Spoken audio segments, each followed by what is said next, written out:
Welcome back to Where is the Money? So now that the Supreme Court has ruled that the tariffs are illegal, states, companies, all kinds of people are coming out the woodworks in order to get their refund. FedEx officially did a lawsuit against the Trump administration for their refund back of the billions of dollars in tariffs they had to spend. Of that, we got many states that are jumping on the bandwagon trying to get their refund as well on behalf of their citizens. Of that, we have Nevada. That's right, Nevada is seeking billions of dollars on behalf of their citizens in tariff refunds. Trump better fire up the money printer because it's about to get interesting. Well, thank you. The Nevada State Treasurer's Office has sent the Trump administration a bill to recoup $2.1 billion in tariff costs for Nevadans. This comes after the Supreme Court struck down the president's authority to impose the tariffs. In a 6-3 majority, the Supreme Court justices ruled that the president does not have the power to levy tariffs under the International Economic Emergency Powers Act. The ruling says Congress is the rightful authority on something as sweeping as the tariffs and that the president did not have congressional approval to impose them. Nevada Treasurer Zach Conine estimates just over $2.1 billion in tariff damages affected Nevada families. In a statement, Conine called the tariffs unconstitutional and said in part, quote, "We can now hold this administration accountable for its actions. As Nevada's chief investment officer, I have a responsibility to try to recoup every single dollar that the Trump administration takes away from Nevada families." You want your tariff refund? Join a very long line and then sit there and wait forever. Probably forever.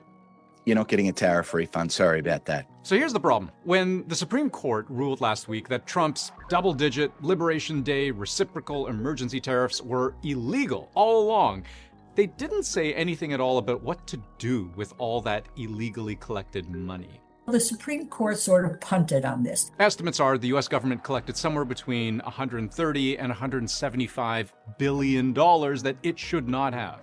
Giving it back, says one Supreme Court justice, that process is likely to be a mess. Which, if true, is at least partly because Donald Trump doesn't want to give it back. Now, one of the representatives in Nevada, Stephen Horsford, did a speech before the committee and he spoke about Trump's impact on Las Vegas tourism, tariffs, and a number of different other things. It's not good, I will tell you that. The president has disregard and disrespect for the American people when the Supreme Court told him that his actions were illegal, they were unconstitutional, and it's time to give the American people their money back, to give them relief. Not disrespect, not disregard, but their money back. So I urge my colleagues to defeat the previous question and to support my bill, the Relief Act. By voting yes, you vote. If they vote yes and deny me the ability to bring forward the Relief Act, Gentleman's time has expired. They're keeping your life The gentleman's time has more expired. unaffordable. With that, The gentleman is not I recognized. yield.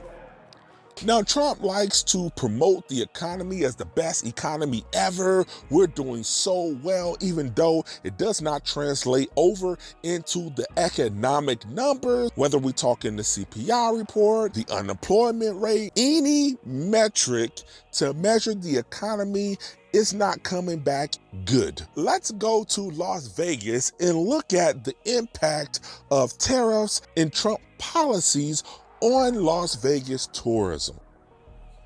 So, came to Las Vegas for the first time, me and my friends, because we all turned 60. This is a freaking ghost town.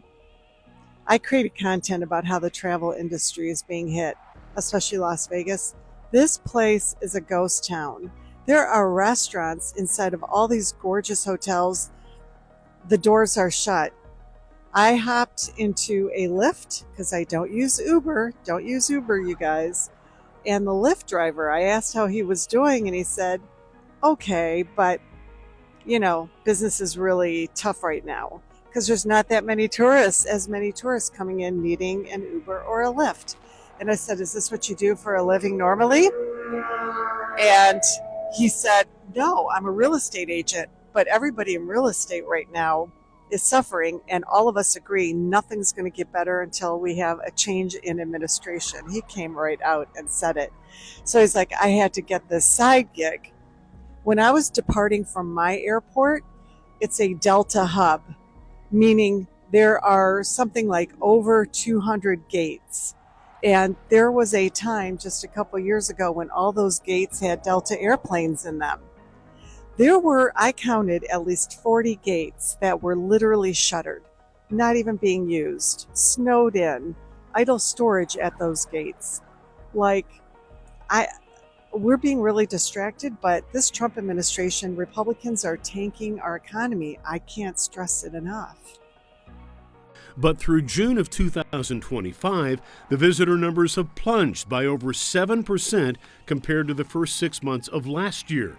But why?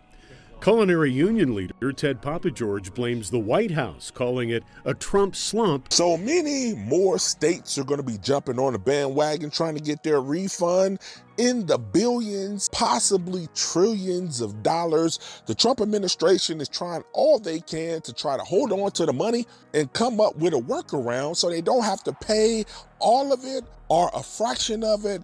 Whatever it is, they're trying to maneuver to figure out what to do next. What do you make of this? Put your comments below. Let's talk about it. This is Where Is the Money? Talk to you soon.